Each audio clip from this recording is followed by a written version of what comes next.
Bonjour, alors bienvenue à ce nouvel épisode du balado de Savoir tenir compagnie. Aujourd'hui, j'ai le grand plaisir de recevoir Olivier Couette. On a passé 30 minutes, c'était super intéressant. Justement, on parle de reprenariat. Il a repris notamment l'entreprise AgroTour. Peut-être que vous êtes déjà allé faire des dégustations, sinon je vous le suggère.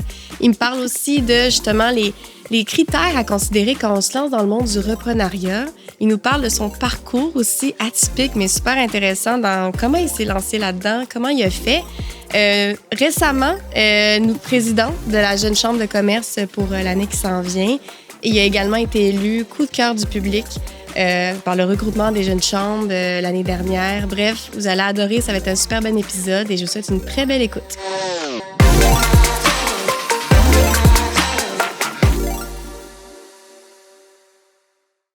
Allô Olivier, Allô. comment tu vas? Ça va bien, toi aussi? Oui, super. Je suis très, très contente de te recevoir au balado. Merci beaucoup d'avoir accepté mon invitation. Hey, merci de m'avoir invité. Ça me fait toujours plaisir. Là, c'est le coup. Dis-moi, avant de commencer, veux-tu te présenter rapidement ton rôle? Qui es-tu? Écoute, je suis Olivier. Je suis propriétaire repreneur d'AgroTour. À l'époque, AgroTour Charlevoix, maintenant AgroTour. On a également repris une entreprise qu'on a rebrandée, on a relancé très récemment, qui s'appelle maintenant Par Deux. Donc, très rapidement, repreneur, entrepreneur, différents beaux petits projets. Puis, je reprends la présidence de la Jeune Chambre de commerce de Québec aussi, là, en ce moment, là, tu sais, que dans les dernières semaines. Donc voilà, un peu. Félicitations pour ça, d'ailleurs. Merci, c'est tout merci récent, beaucoup, tout merci. frais. Oui, belle implication, je suis bien content. Très cool. Puis avant de commencer, moi, j'ai une question là, pour débuter l'entrevue, si on veut. Tu connais très bien la région de Charlevoix, on s'entend, avec ton entreprise, puis en étant guide aussi. Est-ce que tu as un endroit secret ou un endroit préféré à Charlevoix que tu comptes aller peut-être cet été ou du moins que tu apprécies beaucoup? Il y en a, tu sais, Charlevoix, si tu connais un peu, il y a des endroits favoris, il y en a énormément, il y en a partout. Ouais. Mais j'avoue que ma première année, quand j'ai racheté AgroTour, j'ai essayé de trouver un peu les meilleurs spots pour emmener mes groupes et tout ça. Puis pendant que j'allais visiter différents producteurs, à un moment donné, je me suis juste perdu dans la région, à un endroit où il n'y a pas de réseau, où je ne pouvais même pas me retrouver avec mon Google Maps ou quelque chose. Puis quand j'ai levé les yeux pour voir où j'étais, je suis tombé sur une vue exceptionnelle sur tous les montagnes, tout le cratère qui est là. Puis vraiment, là, je me suis dit, wow, faut que je me retrouve puis que je sache c'est où pour ramener mes groupes. Puis finalement, j'étais à comme 1 kilomètre d'une artère qui passe assez beaucoup. J'ai été capable de me retrouver. Puis j'ai été capable de retrouver cet endroit-là que j'amène maintenant mes groupes. C'est vraiment un très bel endroit. Il n'y a pas une maison en vue, juste des montagnes, juste du paysage. C'est mon petit endroit secret. Alors, à noter, si on veut découvrir cet endroit-là, il faut le garder secret. Parce que quand il y a des pépites dans les régions comme ça, il faut participer puis il faut faire le tour avec. Embarquez dans nos autobus, on va vous amener. C'est ça, c'est parfait. Puis dis-moi, est-ce que tu as toujours été dans le reprenariat? Guide-moi un petit peu à travers ton parcours qui t'a mené justement. Là, écoute, j'ai un parcours assez atypique. Hein. Puis je le dis souvent là, quand je donne des conférences ou quand je parle à des groupes, le parcours atypique, le fait de ne pas savoir où est-ce que tu voulais t'en aller spécifiquement dès la fin du secondaire, mettons, quand moi j'étais plus jeune, c'était toujours considéré comme une mauvaise chose de changer de job puis de pas savoir où est-ce qu'on s'en allait. Puis moi, je l'ai dit aujourd'hui, ça a été le plus gros avantage pour ma carrière puis le développement de ma carrière. Puis aujourd'hui, ce que je fais, écoute, en sortant de secondaire, j'ai été étudié pour être pompier. Je travaillais un petit peu là-dedans. Ensuite de ça, j'ai lâché ce milieu-là. J'étais allé au cégep faire un DEC en sciences humaines. J'allais travailler dans le milieu de l'arpentage. Donc, j'ai fait réparation, ajustement d'instruments de très haute précision là, pour les ponts, l'aéronautique, ces trucs-là. J'ai travaillé ensuite de ça dans le manufacturier. Dans le manufacturier, j'ai fait plusieurs postes à l'entreprise où j'étais, un gros manufacturier québécois. Puis j'ai toujours dit oui aux belles opportunités qui se présentaient. Fait que j'ai fait 6-7 postes là, en quelques années. Puis ensuite de ça, j'ai été dans le milieu brassicole, restauration. Puis ensuite de ça, quand je me suis tanné là, de tout ça, je me suis donné un break de 6 mois où je voulais trouver ce que je voulais faire. Puis le reprenariat me parlait beaucoup à ce moment-là. Fait que voilà, on a regardé les entreprises à vendre et nous voici. J'adore parce que je trouve que les meilleures histoires, c'est tout le temps ça, des parcours atypiques. Puis il y a tout le temps comme un filon qui finalement t'amène au bon chemin. Là. Fait que, c'est ça. Puis tu sais, je l'ai dit dans mes conférences ou quand je parle à des groupes, je l'ai dit toujours, je fais mon parcours, tu sais, tout ce que j'ai fait, j'en parle, puis je dis les apprentissages principaux que j'ai faits à chacun des endroits. Puis au final, aujourd'hui, chacun de ces trucs-là, tu sais, ça me sert.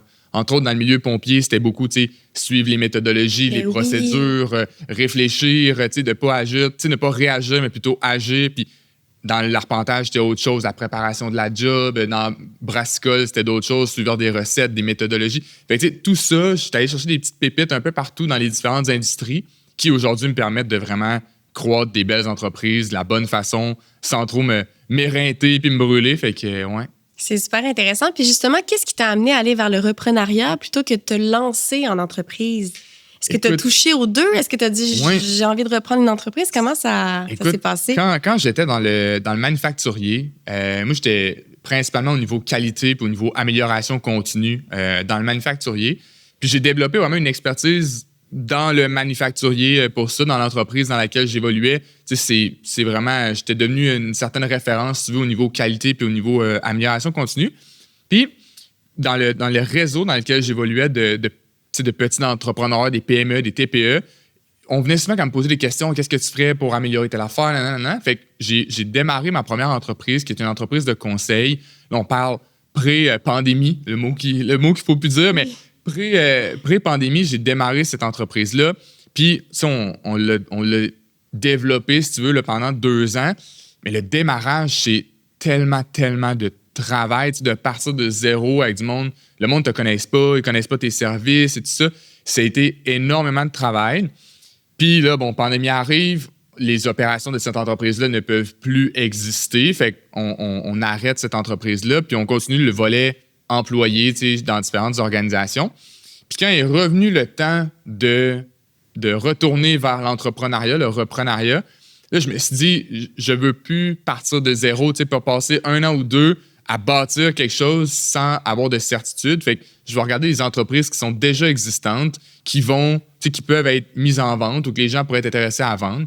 Puis je suis allé sur des sites web de vente d'entreprises, j'ai commencé à analyser les différentes entreprises. Puis le point était surtout, quand c'est connu, là, quand tu démarres une entreprise, après 5 ans, le ratio, le taux de survie après 5 ans est minime, comparativement à du reprenariat. Une fois que tu reprends une entreprise, après 5 ans après la reprise, le taux de survie est presque à 85-90%. Fait que pour moi, c'était illogique de prendre un risque pendant 5 ans à démarrer un projet puis à peut-être dire, il faut tout mettre ça dans le drain dans 5 ans, plutôt que de prendre une entreprise qui existe déjà, sur laquelle on peut bâtir. Fait qu'on peut déjà prendre ce qui est existant puis dire, OK, avec ça, je l'ai bâti pendant quelques années, puis ça va me permettre d'aller vers les projets où est-ce que je veux m'en aller plus tard. Ça, pour moi, ça faisait vraiment plus de sens. C'était vraiment plus safe aussi comme environnement. Fait que voilà pourquoi le reprenariat. C'est là que tu as eu la piqûre. Ouais. Puis, quand tu commences à t'intéresser, je l'ai dit tout le temps, mais quand tu commences à rechercher les opportunités, tu en vois partout. Oui. Mais quand tu commences à t'intéresser au reprenariat, tu vois plein de belles entreprises qui ont du fort potentiel. Puis des fois, tu as des superbes entreprises qui dégagent des super de beaux profits annuellement. Ils n'ont pas de relève. Ils n'ont pas de repreneur. Fait qu'ils doivent mettre la clé dans la porte. Ouais.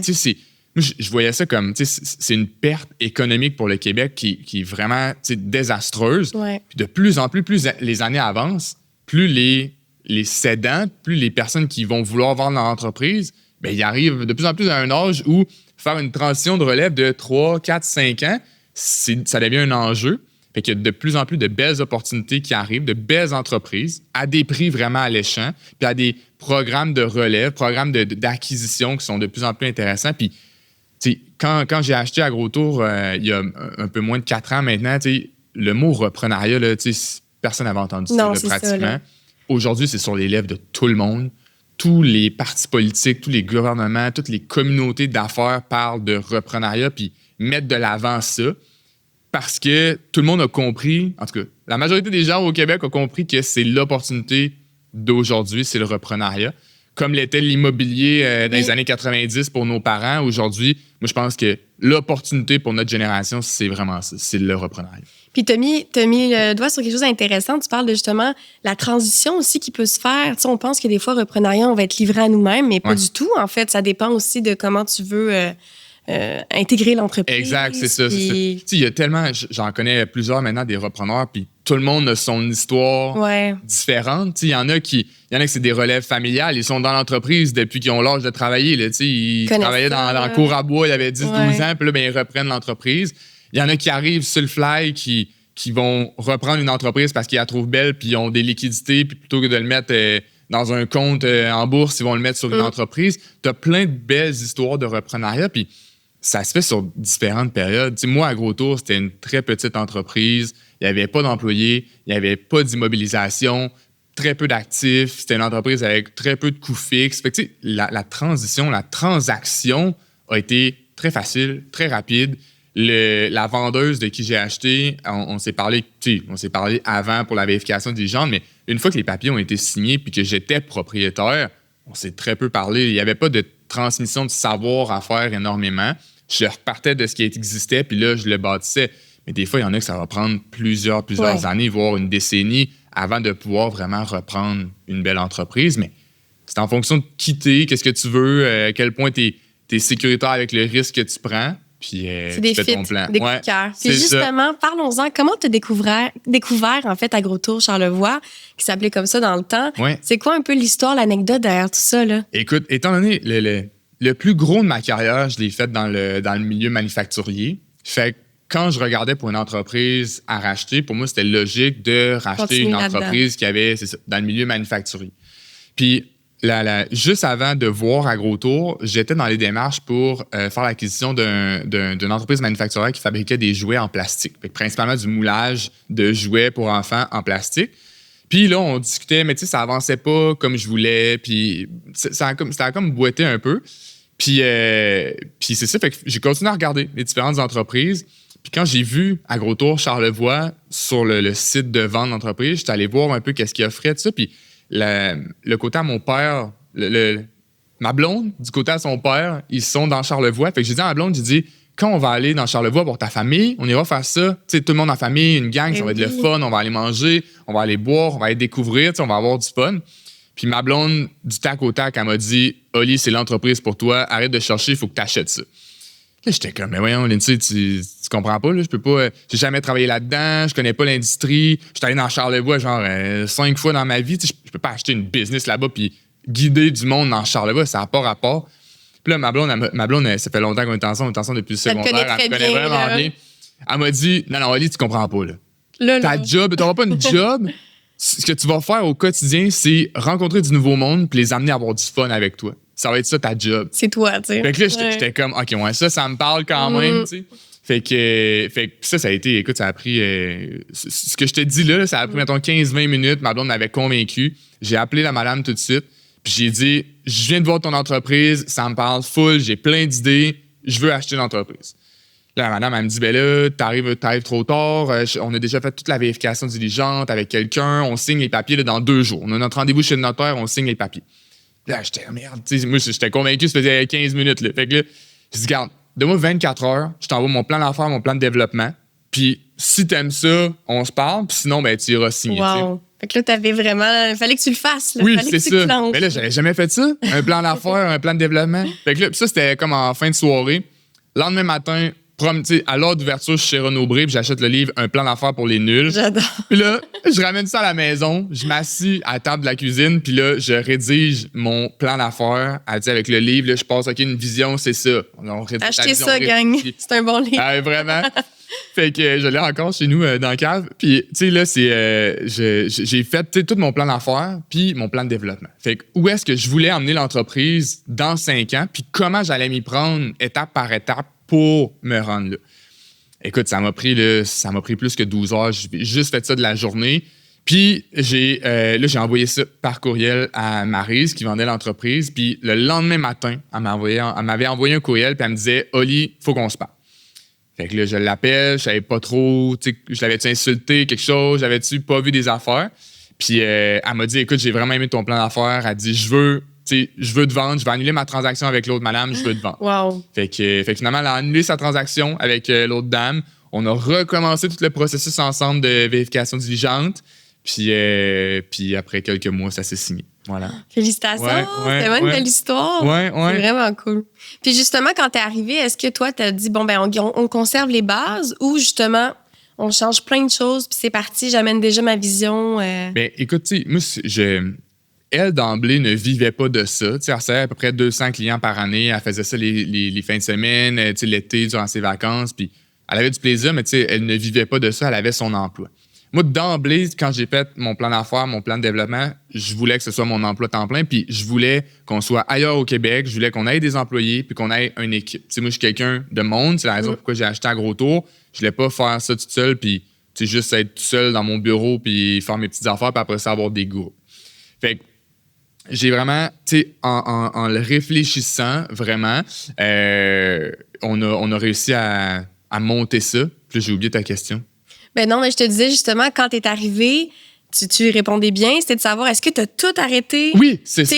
T'avais déjà une vision, fait que toi, t'as pas gardé les choses telles quelles. Au contraire, exact, tu t'es dit, je suis prêt à amener des changements concrets. Là. Ça a été quoi les impacts de ça, justement? Ben, écoute, quand je l'ai réfléchi, là, moi, d'emblée, je voulais garder l'essence. On faisait des tours, mais d'emblée, un des créneaux que j'ai voulu développer, c'est les groupes. Elle recevait de l'individuel, fait que 2, 3, 4 personnes. Puis moi, je me suis dit, c'est le volume chez nous. Fait que t'as 3 personnes, tu vends 3 billets. T'en as 50, tu vends 50 billets. Tu comprends? Tu peux faire un rabais au volume. Ton billet, quand t'en as 50, c'est un peu moins cher. Mais il reste que c'est le volume. Puis c'est comme ça que ça fonctionne parce que la logistique demeure sensiblement la même. Mais c'est ça, tu sais. Pour un groupe de 4 personnes, la logistique est quand même similaire à un groupe de 50, mais c'est l'envergure qui change. Ouais. Fait que moi, je me disais, on focus sur les groupes. On est allé chercher vraiment des partenariats hôteliers. On est allé faire des partenariats avec eux pour que eux, les groupes qui arrivaient chez eux, nous, on puisse les prendre pour des activités. Fait que ça devenait un service clé en main que nous, on offrait. Puis on a bien entendu amélioré les activités, amélioré les tours qu'on offrait. Mais grossièrement, on a remodelé un petit peu. On a retravaillé l'entonnoir de vente sur le site web pour que la clientèle nous arrive plus facilement, développer les partenariats. Puis après ça, de fil en aiguille, ben tout ça s'est bâti. Puis là, tu fais un groupe de 30, puis ça se passe bien. Fait que là, le même hôtelier t'envoie un groupe de 50, puis ça se passe bien. Puis le même hôtelier t'envoie un groupe de 500, puis là, ça se passe bien. Puis la année, ben, il t'envoie tous ces groupes. Puis il y a une confiance. Il y a l'esprit local, là, tu développes des partenariats. Je veux dire, il y a un soutien, il y a une collaboration qui se crée. C'est ça. Charlevoix, c'est quand même fermé comme communauté. Tout le monde se connaît. C'est serré. C'est ça. Fait que dès que tu as un beau produit, un beau service qui a une valeur ajoutée pour la région, le monde, il saute à pieds joints dedans, puis ils veulent t'aider. Fait que, Puis justement, est-ce que tu as vu un impact important quand tu dis, quand tu as acheté l'entreprise, quand tu as acquis l'entreprise, 200 personnes? Est-ce que toi, tu as déjà vu un impact l'été d'après quand tu as repris? Puis... Tout de suite, d'emblée, moi, je me suis lancé là-dedans à temps plein pour le développement, pour tout ça. Puis, moi, j'ai racheté en décembre, puis notre saison touristique commence mettons, fin juin, début juillet. Fait que ça me donnait quand même plein dedans, là. mois, mettons, c'est ça, pour comme vraiment développer les trucs. Ce 6 mois-là a été un gros rush. Mais écoute, la première année, on a plus que triplé ce qu'elle recevait. Elle recevait 200, on a reçu 850, 860 personnes la première année. Fait que déjà, c'était une belle croissance. Puis écoute, depuis cette année-là, là, on double et plus chaque année. My God, wow. Fait que là, tu vois, cette année, on s'enligne pour bien dépasser le 4000 personnes cette année. Wow! Des groupes de 200. Elle recevait 200 personnes dans une année, mais nous, on reçoit plusieurs groupes de 200 personnes dans une même année. C'est fou, ça. Ouais. Mais c'est génial, c'est tellement le fun. Les producteurs, ils attendent juste ça. C'est ça. Oui, c'est cool. Puis, mais oui. La façon dont c'était clé en main, puis de créer des beaux partenariats avec les producteurs, moi, je leur ai dit, garde, je sais qu'on a un enjeu de main-d'œuvre dans la région. Je ne veux pas t'ajouter de poids supplémentaire sur tes opérations. Je vais venir chez vous. Forme-moi comme si j'étais un employé. C'est bon, puis ça. Après ça, tu me donnes accès au bâtiment, puis je vends ta business, puis je vends tes produits de façon autonome. Wow. Je leur fais goûter, je leur fais découvrir. Puis après ça, ils vont venir dans ta boutique, puis ils vont t'acheter du produit. Fait que toi, tu as des ventes, je t'apporte 4000 clients qui vont acheter chez vous durant un été, puis tu n'as rien à faire. Tout ce que tu as à faire, c'est m'ouvrir la porte de chez vous. Mais tu avais compris quand même le pain point que c'était... Tu avais déjà anticipé qu'elle allait dire, écoute, moi, j'ai pas le staff pour ça. C'est ça. Tu dis, garde, moi, je m'en occupe. Exact. T'avais déjà anticipé ça. Il y en a qui, quand je leur ai présenté ce concept-là, de dire je m'occupe de tout, il y en a qui n'ont pas embarqué. Il y en a qui ont dit non, regarde, nous, quand ils viennent chez nous, on veut les rencontrer, on veut leur parler de nous-mêmes. Ouais. Puis c'est correct, c'est ton modèle d'affaires, c'est bien chill. Moi, j'embarque là-dedans, mais pour moi, ça complexifie beaucoup, beaucoup mes opérations. Fait à moins que j'ai une demande spécifique d'un groupe de venir chez vous, moi, je vais sélectionner un endroit où est-ce que je suis autonome puis que je contrôle mon temps, je contrôle mon groupe et tout ça. Parce que pour moi, ça me permet d'avoir une logistique qui est beaucoup plus fluide. Ben oui. Puis, 1 an ou 2 après, ces mêmes personnes-là qui m'avaient dit non, ils me rappelaient. C'est ça. J'aimerais ça, peut-être bien, si t'étais capable de passer par chez nous. Mais tu sais, là, fait que là, c'est le développement. Puis c'est beaucoup plus facile quand c'est eux qui viennent vers toi après que quand c'est toi qui les approches puis que tu essaies de les convaincre de quelque chose. Fait que tu fais tes preuves, puis après ça, C'est vraiment une belle histoire, je trouve. Puis t'en as parlé tantôt un petit peu dans l'introduction, mais t'as pas juste AgroTour de ton côté, dans ton portfolio. C'est quoi un peu tes critères de sélection? Parce que là, tu commences à comprendre, t'as l'œil, là. Tu sais, quand on veut reprendre une entreprise, est-ce que toi, t'as vraiment des critères que tu considères que faut absolument regarder, là? Il y a beaucoup de choses, là, j'imagine, mais... Oui, il y a beaucoup de choses. Ça dépend de ce que tu veux comme entreprise aussi, tu sais. Moi, ce qui me parle d'évoluer dans le milieu entrepreneurial, c'est de bâtir. OK? Fait que ça, c'est la première distinction à savoir. Est-ce que tu veux bâtir ton entreprise puis vraiment la scaler, la développer, la faire croître, ou tu veux une entreprise qui roule puis tu veux arriver le matin, lire ton journal dans ton bureau, prendre 3-4 petits cafés, puis à midi, tu commences à parler un peu avec ton équipe, puis c'est quoi tu veux vraiment comme personne. Moi, j'étais vraiment plus quelqu'un de croissance. Je suis vraiment quelqu'un de très humain, la relation humaine, rencontrer de nouvelles personnes. Fait que ça, d'emblée, c'était comme, faut pas que je sois assis en arrière de mon bureau puis, mettons, un site web transactionnel qui vendrait je sais pas quoi. Pour moi, ça me conviendrait pas, tu comprends? Fait que d'emblée, d'aimer ce que tu vas faire. Puis t'as pas besoin d'aimer nécessairement tous les aspects. Okay? Moi, ce qui me parlait le plus d'AgroTour, c'est le fait que j'allais être avec du monde, j'allais rencontrer des groupes, j'allais les animer, j'allais avoir du fun avec eux. Pour faire ça, pour être avec ce monde-là, ça a été l'agrotourisme, ça a été le gourmand. Mais ça aurait pu être le culturel, ça aurait pu être l'artistique, ça aurait pu être n'importe quoi. Si j'avais été quelqu'un qui est passionné de l'art, j'aurais pu faire la même chose, mais des tours artistiques. Fait, c'est d'emblée, qu'est-ce que tu vas aimer, puis que tu t'enlignes vers ça. Après ça, c'est sûr que tu as tous les ratios, les prix de vente, tout ça que tu analyses. Je pense qu'il faut que tu fasses quand même une analyse... une bonne analyse de savoir est-ce que ça va être rentable. Puis si en fonction des chiffres que tu as, c'est pas rentable actuellement, bien, est-ce que tu as déjà un plan pour le rendre rentable assez rapidement? Fait que ça, c'est comme la base, là, checker les ratios, les trucs financiers. Puis quelqu'un qui connaît pas ça, il peut se faire accompagner très bien. Puis avec le temps, tu vas l'apprendre, puis tu vas poser des questions à ton comptable, puis tu vas l'apprendre sans problème. C'est ça, après ça, tu vas le comprendre. Mais tu as dit quelque chose d'intéressant, se connaître. Ben oui. Tu sais, je veux dire, c'est pas juste reprendre n'importe quelle entreprise. Non, toi, ton implication, c'est laquelle? C'est tes intérêts? On travaille tellement, puis il faut t'impliquer. Là, ben oui, mais est-ce que tu veux t'impliquer à 100% ou tu veux investir? Fait que, tu sais... Puis tu sais, c'est un très bon point que tu amènes là. Tu sais, moi, j'ai repris AgroTour. Ensuite de ça, les premières années ou 2 d'AgroTour, j'ai développé des besoins en objets promotionnels que j'arrivais pas à trouver le bon fournisseur au bon prix, à bonne qualité. Tout ça, je trouvais que c'était très beige, l'industrie de l'objet promotionnel. Fait que j'ai parlé avec deux membres de ma famille, puis je leur ai dit, Crime, il y a un besoin là, j'ai du monde qui m'en parle, moi j'ai du besoin. Puis on a décidé de partir une entreprise d'impression d'objets promotionnels où on travaillait avec différents fournisseurs qui nous permettaient d'avoir des rabais sur le volume. Fait qu'on regroupait des commandes. Tu sais, mettons, tu as besoin de 1000 stylos, puis quelqu'un d'autre a besoin de 1000 stylos, bien, on fait une commande de 5000 total. Fait que là, tout le monde a un meilleur prix. Fait qu'on a lancé cette entreprise-là, mais j'étais pas passionné de ça. Tu sais, j'étais pas passionné de l'objet promo. Moi, j'avais besoin de ça pour AgroTour, duquel je suis passionné.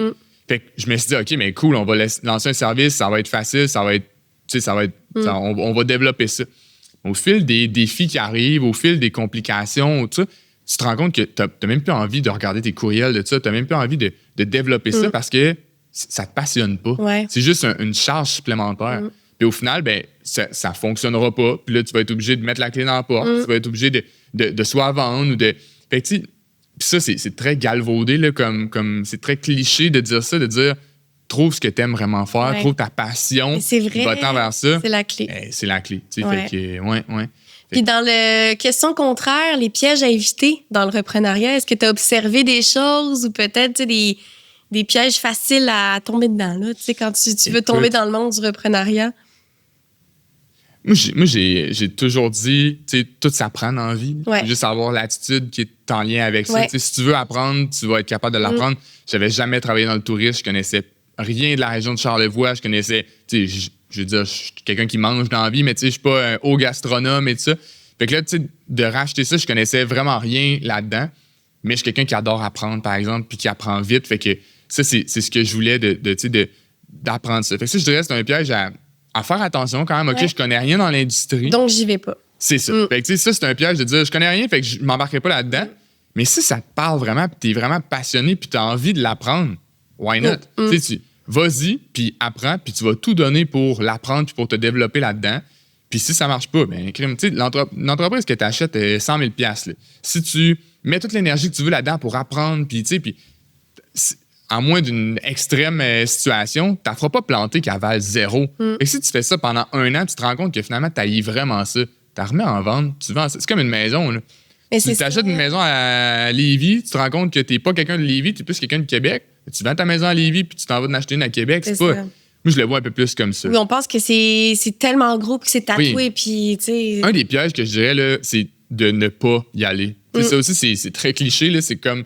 Mais je te dirais, tu sais, surtout le balado à qui il s'adresse, le podcast à qui on s'adresse actuellement, c'est des jeunes de toute façon. Fait comme, tu sais, t'as rien à perdre. Là. Non, go. J'ai 31 ans, puis quand j'ai acheté AgroTour à 27, j'ai dit à ma blonde, j'ai dit, garde, j'achète ça, là, puis même si je me plante pendant 10 ans, là, puis que je mets de l'argent, puis que je mets du temps, puis que ça marche pas pendant 10 ans, là, je vais avoir 37 ans. Je veux dire, je vais être encore très jeune. Là. Je me repogne une job, là, puis il me reste encore 20 ans à travailler puis à faire un fonds de pension. Puis ça, moi, je le voyais pas comme un risque. Moi, je suis quelqu'un qui, oui, d'emblée, j'ai une tolérance au risque peut-être plus élevée que monsieur, madame, tout le monde.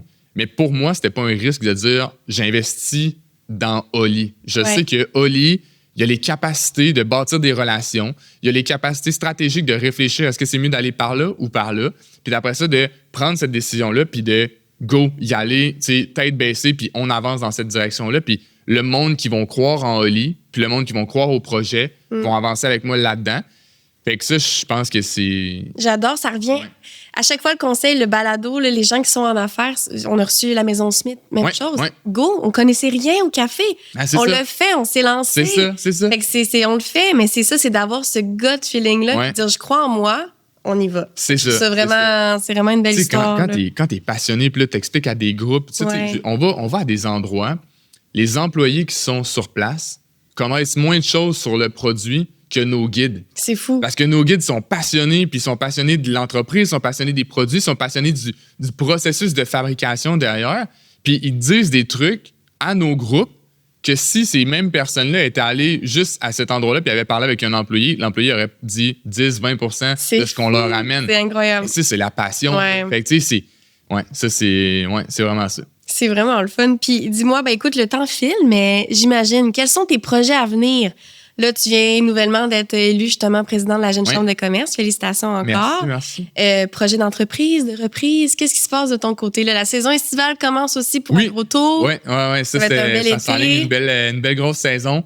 Écoute, c'est ça. En septembre dernier, on a mon meilleur ami et moi, on a repris une entreprise qui s'appelait Vision Golf, qu'on a rebrandé, qu'on a redémarré comme étant Par 2, qui a différentes solutions de visibilité sur le parcours de golf pour les tournois de golf principalement. Fait que ça, on est vraiment dans le développement de ça. Il y a un fort potentiel en Amérique du Nord, je te dirais, là, pour développer tout ce volet-là de visibilité sur le parcours lors de tournois.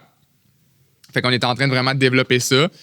Pour AgroTour, c'est sûr qu'on a développé beaucoup le volet gestion de la destination pour des groupes corpos qui veulent du transport, des activités, des repas hors site, qui veulent tout être gérés, là, tout sauf leur hébergement. On est capable de tout gérer ça. L'idée pour AgroTour, ce serait de développer ce concept-là ailleurs, dans d'autres belles régions où il y a des groupes corporatifs. J'aimerais beaucoup que AgroTour me permette à moi, mon équipe et ma blonde de voyager, de voir l'international. On est en train d'organiser quelque chose en Italie, un AgroTour en Italie. Ça fait rêver. C'est ça. Ça, des projets, il en manque pas. Puis, tu sais, à chaque année, je me fais proposer des belles opportunités d'acquisition. Des gens qui savent que je suis dans l'acquisition, dans le reprenariat. Puis ils me disent, hey, qu'est-ce que tu penses de tel projet? Puis là, je leur donne mon avis. Ils me disent, hey, t'embarquerais-tu avec moi? Puis, c'est ça. tu sais, j'analyse quand même là, des acquisitions, là, 2-3 fois par année, sérieusement. Puis des fois, ça marche. D'autres fois, on va très, très loin. Puis ça plante. Ou très récemment, on a passé proche d'acheter une entreprise très récemment. Finalement, on s'est fait passer sur notre offre. Mais voilà, fait que plein de beaux projets. Ben, 31 ans, ça commence déjà comme ça. Ça commence, c'est ça. Tu peux pas t'arrêter. Non. Ben, on va te suivre, en tout cas. On va aller suivre AgroTour, on va aller suivre tes projets, par deux, tout ça. Donc, merci beaucoup, Olivier, d'avoir discuté avec moi. C'était super intéressant. Puis je te souhaite une très belle saison estivale. Merci beaucoup, on se reparle. Merci.